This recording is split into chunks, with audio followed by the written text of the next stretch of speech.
¿Qué le tenés más miedo? ¿A una araña gigante? ¿A una invasión de pájaros? ¿A un terremoto? ¿O a una casa embrujada? ¿Qué te preocupa más encontrarte a la noche? ¿Un hombre lobo?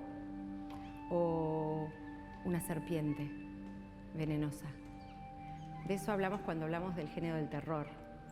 Pero habrás visto que nombré cosas que son posibles: una serpiente, una araña, no sé si gigante, un terremoto, y cosas que no son posibles. O sí, una casa embrujada, un hombre lobo.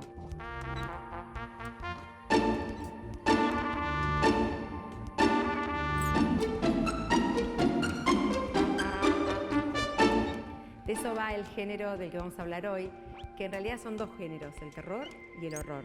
Muchas veces se confunden y muchas veces nosotros los confundimos. Usamos la palabra terror como un término paraguas y debajo del terror está el suspenso, el misterio y el horror. El terror está relacionado con cosas de la vida real que de pronto están alteradas, que no cumplen con una ley racional, como estamos esperando. El mar no funciona como debiera funcionar. Hay un maremoto, un tsunami, hay una invasión de pájaros. Podría pasar muchas de esas cosas que tienen que ver con miedos humanos que están atados a la naturaleza, a la brutalidad. Le podemos tener mucho miedo a un asesino serial, pero es humano. Por más asesino que sea, no tiene nada de extraordinario, nada de extrahumano. El horror, sin embargo, es toda la literatura que asociamos a ese tipo de cosas. Vampiros, fantasmas, brujas, extraterrestres, seres que vienen de la profundidad de la tierra, y todo aquello que es imposible que suceda, que también nos da miedo. La gran diferencia entre el terror y el horror es que el terror nos da un miedo más racional porque la causa es conocida, entonces es un miedo intenso. Te puede pasar que estés en un lugar en donde vaya a haber una invasión de arañas. Te puede pasar que estés en un lugar donde todo se inunde. Es más difícil que te pase que te encuentres con un fantasma. A lo mejor te cuentan que alguien ve un fantasma, pero ¿cuántos de nosotros realmente nos encontramos con un fantasma? Son los miedos los que diferencian el terror del horror. En ambos hay algo que es el suspenso, ¿no? Todos sabemos un poco qué va a pasar, pero se nos va dando con cuentagotas la información. Y el misterio, que es otra de las ramas, pero que también está dentro del terror y el horror, es eso que realmente estamos perdidos. ¿Por qué nos gusta tanto mirar películas de terror, leer libros de terror y de horror, de suspenso, de misterio? Porque nos generan una especie de adrenalina, el miedo que es tan importante para la supervivencia, nos genera una adrenalina segura. Vos estás leyendo un libro de terror como It, de Stephen King, pero estás sentada en el sillón de tu casa. No pasa nada, no se te va a aparecer un payaso. Lo más probable es que cuando veas un payaso de verdad, pienses en It. Y a lo mejor te dé un poco de miedo, pero sabes que detrás de esa máscara hay solamente una persona pintada de payaso, que no es un ser extraterrestre. Y eso es lo que hace que el terror y el horror sean de los géneros más antiguos de la literatura.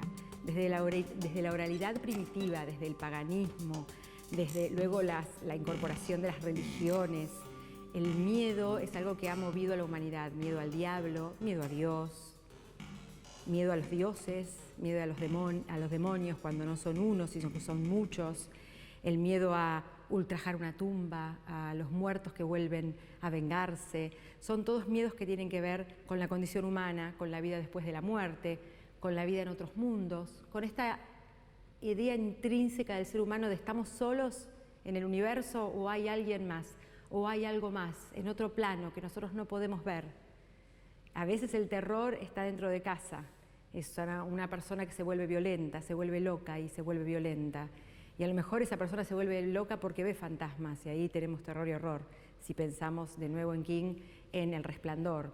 Es un hombre, un escritor, se vuelve loco, porque lo que ve y lo que le pasa en su cabeza hace que se vuelva loco. Sus acciones son humanas, lo que lo produce es inhumano.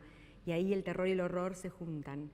Grandes maestros y maestras del terror, históricos desde el medioevo en adelante, que tenemos registrados en papel, porque, insisto, desde el comienzo de la humanidad oralmente nos hemos contado alrededor de un fogón historias de miedo. Nos encanta el miedo, sobre todo si lo podemos leer desde un lugar seguro. Le Fanu, Lovecraft, Poe, King, Butterby, Mary Shelley, Stoker, P.D. James, Angela Carter. Puedo seguir 45 minutos nombrando autores y autoras que seguramente te dieron miedo, terror u horror. El horror, por ejemplo, de Lugones, el terror de Quiroga, en el que morís por unas hormigas silvestres. El horror de Lugones, en el que no sabes muy bien qué máquina atrapa un sueño. Es parte de la condición humana el miedo, y el terror y el horror, el suspenso, el misterio, lograron a través de los años un poco aflojar la tensión que nos provoca el miedo y no saber qué hacer con él. Entonces nos refugiamos en los libros, en las películas, en las creencias, en la casa embrujada de la esquina, en que alguien alguna vez escuchó pasos arriba y no había nadie.